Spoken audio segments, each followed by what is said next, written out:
GOC में और मैं लिख रहा हूं, देखते हैं इसको कौन सॉल्व करेगा। हाथ उठाएंगे उनको मैं बुलाऊंगा, बहुत सारे उठाएंगे तो उसमें से चूज करूंगा। Hybridization of carbon atom in benzyne intermediate is, हम सभी लोग देखे हैं कि न्यूक्लियोफिलिक अराइल सब्स्टिट्यूशन हुआ था, डायरेक्टली नहीं हो पाया था। रीजन था प्लस आर की वजह से डबल बॉन्ड कैरेक्टर, बॉन्ड मजबूत हो गया था तो Cl- नहीं निकले थे।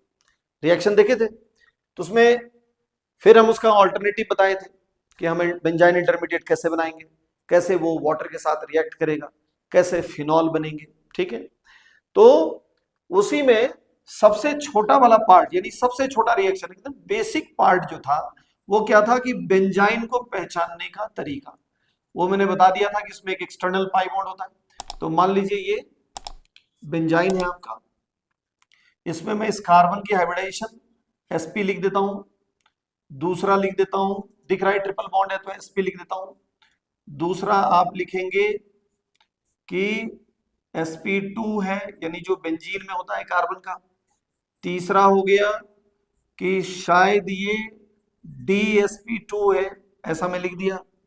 फिर मैं ऐसा लिख दिया कि आइदर sp और sp2, ऐसे करके थोड़ा कंफ्यूज कर दिया। तो इस चार ऑप्शन में एक सही है, और क्लास में कोई एक बच्चा बताएगा, लेकिन किसको किसको आता है वो हाथ खड़े करो।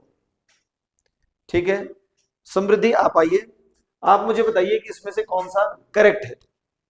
बेंजीन में कार्बन sp2 होता है, बेंजाइन में हाइब्रिडाइजेशन चेंज होता है या वही रहता है, बताएं। सर इसका आंसर सेकंड वाला होगा sp2, क्योंकि बेंजाइन में भी बेंजीन का जो हाइब्रिडाइजेशन है वो कभी चेंज नहीं होता। बैठिए, हमने देखा है कि ट्रिपली बॉन्डेड कार्बन नॉर्मली लीनियर हो जाता है, अभी भी ये रिंग फॉर्म में एग्जिस्ट कर रहा है, यानी वहां पे ओवरलैपिंग रिंग के टुवर्ड्स है, तो यानी कि हाइब्रिडाइजेशन चेंज नहीं हुआ होगा।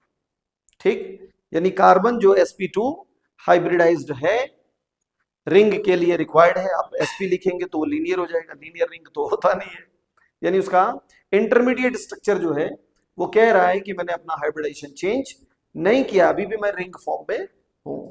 तो बेंजाइन में आप कार्बन की हाइब्रिडाइजेशन चेंज नहीं करते हैं, इसको थोड़ा ध्यान रखना। हो गया।